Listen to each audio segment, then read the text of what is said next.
বিসমিল্লাহির রহমানির রহিম। হে সমস্ত জগতবাসী, আজ আমি শামীম আলী চিশতি আপনাদের সামনে যে আলোচনাটি নিয়ে হাজির হলাম, সে আলোচনাটি অবশ্যই খেয়াল করে শুনবেন। যা জানলে জীবন ধন্য এবং ইহকাল ও পরকাল ধন্য।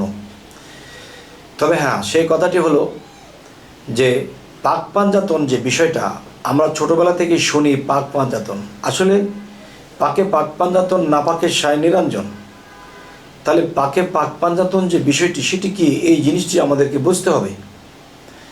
দেখেন, পাক পাঞ্জাতন যে একটি বিষয়, এটা কিন্তু মানুষে অনেক সময় বলে থাকে যে পাক পাঞ্জাতন, যে 5টি আঙ্গুলকে পাক পাঞ্জাতন বলা হয় বা পাঁচ পাঞ্জাতন বলা হয়।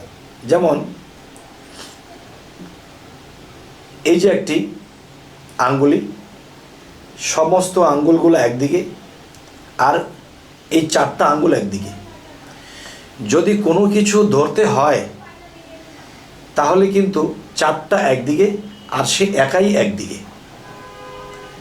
আচ্ছা, তাহলে বোঝা গেল কি, এই 4 জনের ক্ষমতা তার কাছে আছে।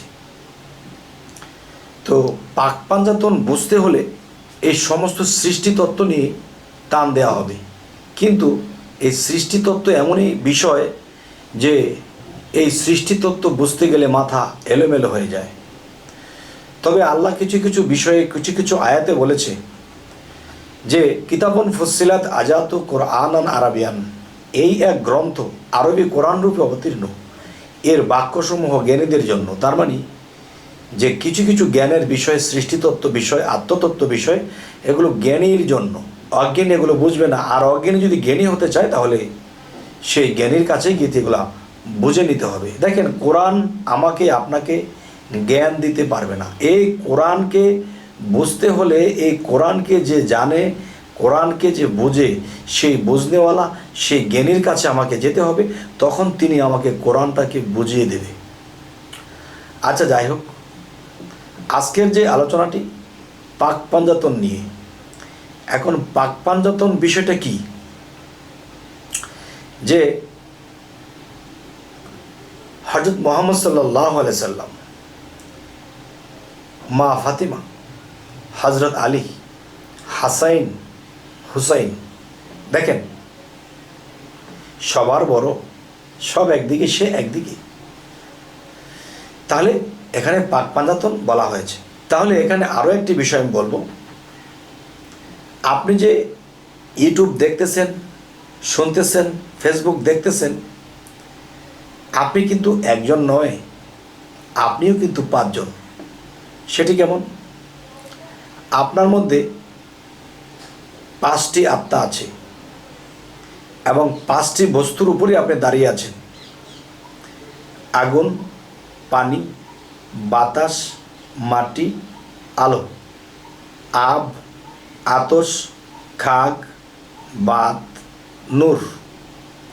তাহলে এই 5টি বস্তুর উপরে আপনি আমি দাঁড়িয়ে আছি। তাহলে এই 5টির বিষয়টা কি?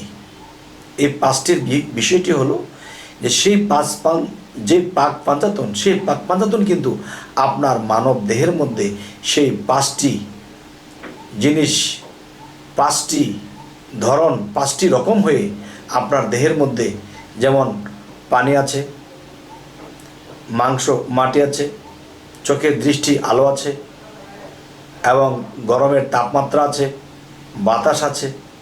ঠিক আগুন, পানি, বাতাস, মাটি, এই দিয়ে আপনার দেহটা তৈরি। তাহলে আপনি কিন্তু এই পাক পাঞ্জাতন ছাড়া নেই। আচ্ছা, এবার আসি, আব, আতশ, খাগ, বাত, নূর, 5-এর ব্যাখ্যা বহুদূর।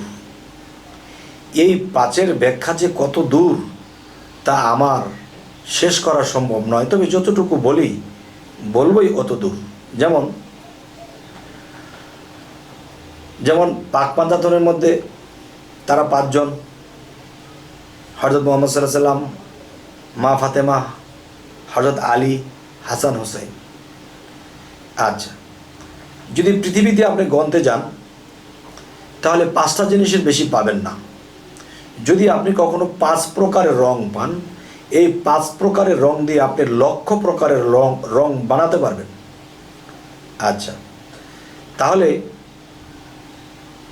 আপনি আমি সেই 5 প্রকারে দাঁড়িয়ে আছি।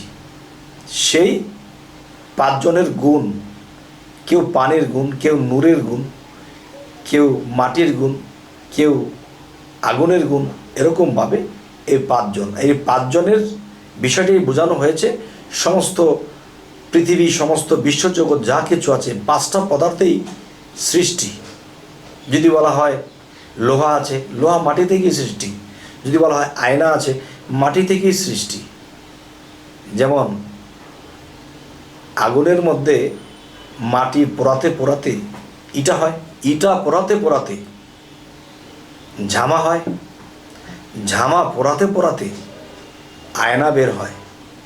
তাই একটি মানুষ, একটি মাটির মানুষ যদি আল্লাহর প্রেমে পোড়াইতেই থাকে, তখন সে মাটি আর থাকে না, ইটা হয়, ইটা আর থাকে না, জামা হয়, জামা আর থাকে না, সেটা ইটে বা সেটা আয়নাতে পরিণত হয়। তা এখন আমি যে কথাটি বলতো যে আবাতস খাক বাত নূর 5-এর ব্যাখ্যা বহুদূর, এই পাক পাঞ্জাতনের দৌড় বা মিল অনেক জায়গাতে রয়েছে। সেটি আরেকটি কথা বলি, যেমন সাহাবাদের মধ্যে 5 জন শ্রেষ্ঠ। যেমন হযরত আলী, এরপরে আবু বকর, ওসমান গনি, উমর। তাহলে আরও একজন আছে ওয়াইস করণী। এখন যদি বলা হয় ওয়াইস করণী তো হযরত আলীর কাছে বায়াত, তাতেও সমস্যা নেই, তিনি নবীর প্রেমী পাগল ছিলেন। আলী, হযরত আলী আর হযরত মুহাম্মদ সাল্লাল্লাহু আলাইহি সাল্লাম, তারা দুজনেই একটি জায়গাতে গেলে একজনই, 2টি ভাগ বা 5টি ভাগ হয়ে এসেছে। যাই হোক, আজকের যে আলোচনাটি আপনাদেরকে বোঝাতে চাইছি সেটা কি, এই পাক পাঞ্জাতন আমাদেরকে বুঝতে হবে। যেমন 5টি কালেমা, আরও কালেমা আছে, কিন্তু 5টি আমাদের মানতেই হবে। ওয়াদ্দে কুফুর বা অন্যান্য ওটা যদি আপনি না পড়েন সমস্যা নেই, কিন্তু 5টাকে আপনার মানতেই হবে। এই পাক পাঞ্জাতনের 5 কালেমা, এই পাক পাঞ্জাতনের 5 জন, এই পাক পাঞ্জাতনের মিল রাখতে গেলে 5 জন সাহাবা শ্রেষ্ঠ। এরপরে আগুন, পানি, বাতাস, মাটি, এই 5টা। তাহলে এখানেই বলা হয়েছে যে বাতস খাক বাত নূর 5-এর ব্যাখ্যা বহুদূর।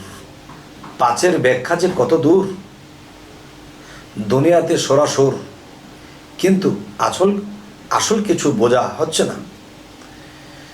তবে হে সমস্ত জগতবাসী, আজকের এই আলোচনা আপনাদেরকে কি আমি বোঝাতে পারলাম, না কষ্ট দিলাম, নাকি সময় নষ্ট করলাম?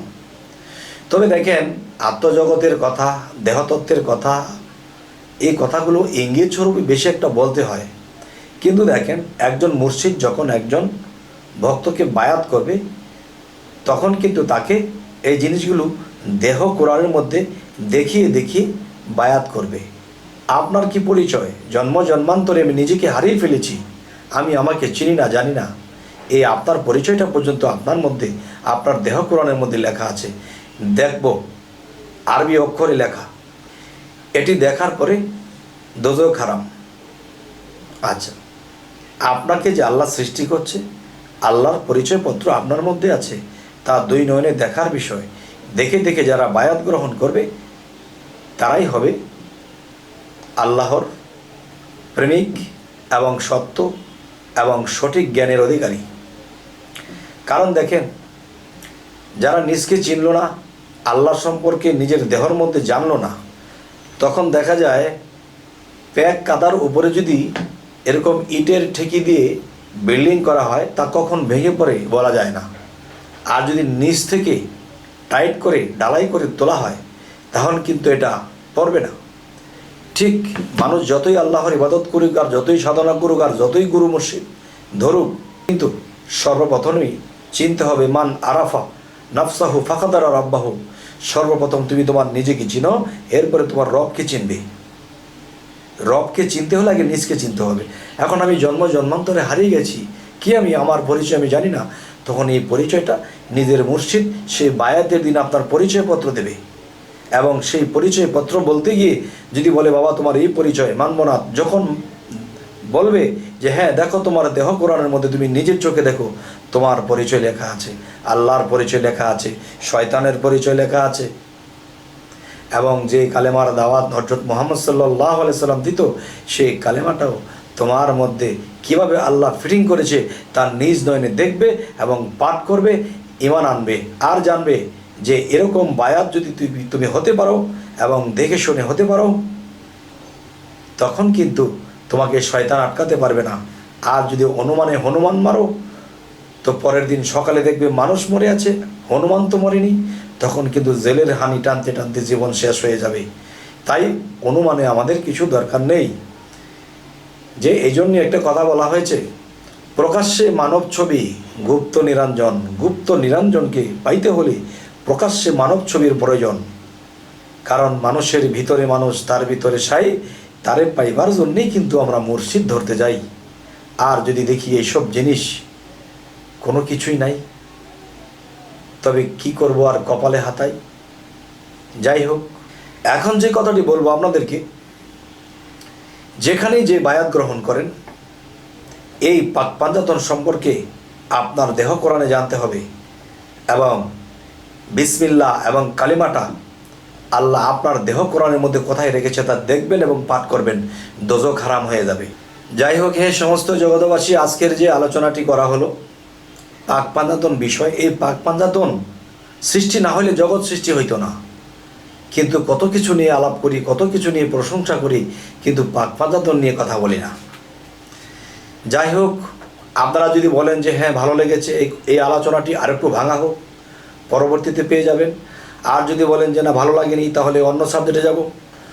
তবে হে সমস্ত জগতবাসী, আমাদের এই আলোচনা যদি ভালো লাগে তো অবশ্যই লাইক শেয়ার করবেন এবং সাবস্ক্রাইব করে রাখুন। আর যদি ফেসবুকে হয় তবে ফলো রাখবেন। সকলেই ভালো থাকবেন। আল্লাহ হাফিজ।